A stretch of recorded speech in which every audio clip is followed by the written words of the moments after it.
दोस्तों, ये कहानी एक सच्ची घटना पर आधारित एक ऐसे गुलाम की है जिसे एक दिन एक बड़ा पिंक डायमंड मिल जाता है। लेकिन अगर उसके मालिक को ये बात पता चली तो वो उसे जान से मार देगा। क्या वो इस मुसीबत से खुद को बचा पाएगा या नहीं, ये जानेंगे इस वीडियो में। कहानी की शुरुआत में एक आदमी को एक हीरा मिल जाता है। कोई देखे उससे पहले ही वो उसे चुपके से अपने मुंह में छिपा लेता है। लेकिन अगले ही पल सुपरवाइजर को शक हो जाता है। और ये अफ्रीका है जहां इंसान की जिंदगी घास की तरह सस्ती है, लेकिन हीरे की कीमत अनमोल है। इसी दौरान एक आदमी को जमीन में कुछ मिलता है। वो मिट्टी हटाता है और उसके सामने एक बहुत बड़ा गुलाबी हीरा दिखाई देता है। उस आदमी को तुरंत समझ आ जाता है कि इस हीरे की कीमत कितनी बड़ी होगी। ये सोचकर वो घबरा जाता है और पसीने से भीग जाता है। वो धीरे धीरे चारों तरफ देखने लगता है, क्योंकि वो इस हीरे को खुद के लिए छिपाना चाहता था। लेकिन आसपास कई लोग थे जो उसकी हरकत पर नजर रख रहे थे। तभी अचानक पानी गिरने की वजह से हलचल मच जाती है। इस अफरा तफरी में उस आदमी को मौका मिल जाता है। वो तुरंत झुकता है, हीरे को पैर की उंगलियों से पकड़ लेता है। फिर वो मुखिया से कहता है, कापो, मुझे टॉयलेट जाना है, अभी तुरंत जाना है। हीरे को वो एक सुनसान जगह पर ले जाता है। लेकिन तभी अचानक एक सुपरवाइजर उसे रोक लेता है। सोलोमन हीरे को निकालकर उसे छिपाने ही वाला था कि तभी पीछे से किसी ने उस पर बंदूक तान दी। मजबूर होकर उसे हीरा दूसरे आदमी को दे देना पड़ता है। उस वक्त सोलोमन पूरी तरह निराश हो जाता है। लेकिन तभी अचानक बहुत सारे सरकारी सैनिक वहां पहुंच जाते हैं और बागियों पर हमला कर देते हैं। एक बम फेंका जाता है और धमाके से दोनों जमीन पर गिर जाते हैं। सोलोमन को ज्यादा चोट नहीं लगती, इसलिए वो तुरंत वहां से भागने लगता है। भागते भागते वो एक खाली जगह पर उस गुलाबी हीरे को जल्दी से जमीन में गाड़ देता है। लेकिन हीरा छिपाने के बाद उसे सरकारी सेना पकड़ लेती है और जेल में डाल देती है। जेल में सोलोमन देखता है कि वो सुपरवाइजर भी जिंदा है। वो उसे तुरंत पहचान लेता है।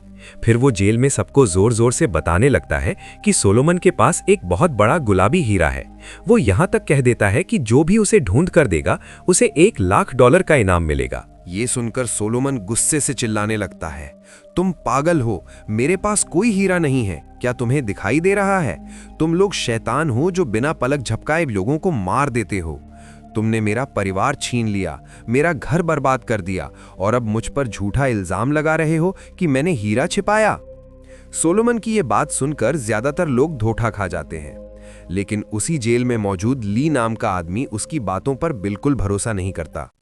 कुछ समय बाद ली जमानत पर जेल से बाहर आ जाता है।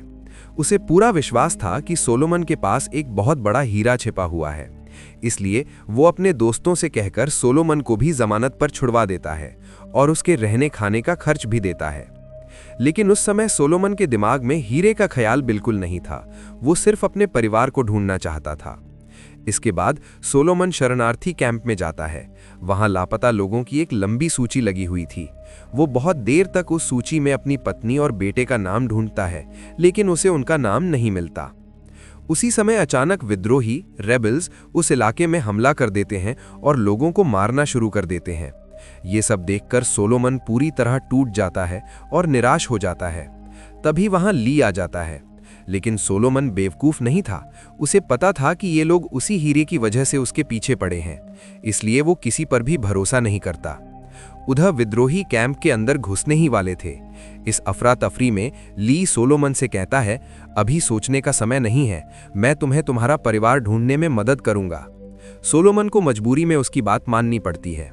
सोलोमन एक योद्धा परिवार में पला बढ़ा था और उसे लड़ाई का काफी अनुभव था, इसलिए गोलीबारी के बीच भी वो जल्दी से वहां से निकलने में सफल हो जाता है। दोनों लोग रेगिस्तान पार करके आगे बढ़ते हैं। कुछ समय बाद उन्हें सरकारी सैनिक पकड़ लेते हैं। ली चाहता था कि सैनिकों की मदद से वो सोलोमन के गांव वापस जा सके, लेकिन सैनिक उसे मना कर देते हैं। तभी अचानक उनकी मुलाकात एक महिला पत्रकार से हो जाती है जिसे ली पहले से जानता था। उसकी मदद लेने के लिए ली उसे ब्लड डायमंड की कहानी बताता है और कहता है कि वो इस सच को दुनिया के सामने लाना चाहता है। इस तरह वो उस पत्रकार का भरोसा जीत लेता है। फिर वो मीडिया के विमान से सोलोमन और ली को किमिया नाम की जगह पर ले जाती है। जब वे लोग वहां पहुंचते हैं तो चारों तरफ फैले बड़े बड़े टेंट और घास के मैदान देखकर हैरान रह जाते हैं। ये एक बहुत बड़ा शरणार्थी कैंप था जहां 10,000 से भी ज्यादा लोग रह रहे थे। और हैरानी की बात यह थी कि ये अफ्रीका का सिर्फ दूसरा सबसे बड़ा शरणार्थी कैंप था। यहीं पर सोलोमन को आखिरकार अपनी पत्नी और बेटी मिल जाती है। काफी समय बाद परिवार का मिलना बहुत ही भावुक और खुशी का पल था। लेकिन कुछ ही देर बाद सोलोमन को पता चलता है कि उसका बेटा वहां नहीं है। उसकी पत्नी बताती है कि उसके बेटे को विद्रोहियों ने पकड़ लिया था। ये सुनकर सोलोमन पूरी तरह टूट जाता है, क्योंकि उसे पता था कि विद्रोही बच्चों का ब्रेन वॉश करते हैं, उन्हें ट्रेनिंग देकर निर्दयी लड़ाके बना देते हैं और आखिर में वे बच्चे युद्ध के मैदान में मर जाते हैं। इसलिए सोलोमन फैसला करता है कि वो अपने बेटे को बचाने के लिए उस खदान तक जाएगा। ये बात ली के भी काम की थी, क्योंकि वो सोलोमन द्वारा छिपाया गया हीरा ढूंढना चाहता था।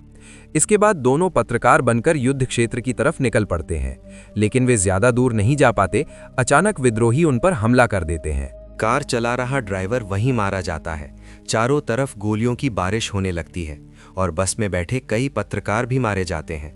तभी ली तुरंत मरे हुए ड्राइवर को सीट से हटाता है और खुद गाड़ी संभाल लेता है। वो तेजी से गाड़ी घुमाता है और दुश्मनों की गोलियों से बचते हुए वहां से निकल जाता है। हालांकि विद्रोही उनका पीछा करना नहीं छोड़ते, लेकिन आखिरकार वे लोग मुश्किल से दुश्मनों से बच निकलते हैं। अगले दिन ली सोलोमन और पत्रकार को उस सैन्य कैंप में ले जाता है जहां वो पहले हीरो का व्यापार किया करता था। सांग साहब ने ली से कहा कि वो उसे उस हीरे तक लेकर जाए, लेकिन ली जानता था कि अगर हीरा सांग साहब के हाथ लग गया तो उसे एक पैसा भी नहीं मिलेगा और शायद वो मारा भी जा सकता है। इसीलिए ली ने सोलोमन के साथ मिलकर चुपके से काम करने का फैसला किया। फिर उसने महिला पत्रकार को अलविदा कहा। एक छोटी सी विदाई के बाद दोनों अलग हो गए। इसके बाद ली और सोलोमन फिर से उस इलाके की तरफ लौट गए जहां खदान थी। दोनों ने पूरा दिन और रात जंगल में छिपकर बिताए। आखिरकार वे उस जगह पहुंच गए, लेकिन वहां का नजारा देखकर वे हैरान रह गए। वहां कई छोटे बच्चे बंदूकें लेकर खड़े थे, जिनका विद्रोहियों ने ब्रेन वॉश कर दिया था। वहीं पर विद्रोहियों का लीडर भी मौजूद था। अब अंदर जाकर हीरा निकालना लगभग नामुमकिन था, लेकिन थोड़ी देर बाद ली को एक योजना सूझती है। वो वायरलेस फोन से सांग साफ को कॉल करता है और कहता है कि वहां बम गिरवाए, लेकिन सोलोमन इस बात के लिए तैयार नहीं था। उसे विश्वास था कि उसका बेटा भी उसी कैंप में है और बम गिरने से उसे चोट लग सकती है, लेकिन ली को इससे कोई फर्क नहीं पड़ता। उसे सिर्फ उस गुलाबी हीरे की परवाह थी। शाम होते ही सोलोमन एक मजदूर गुलाम का भेष बनाकर अकेले ही कैंप के अंदर चला जाता है।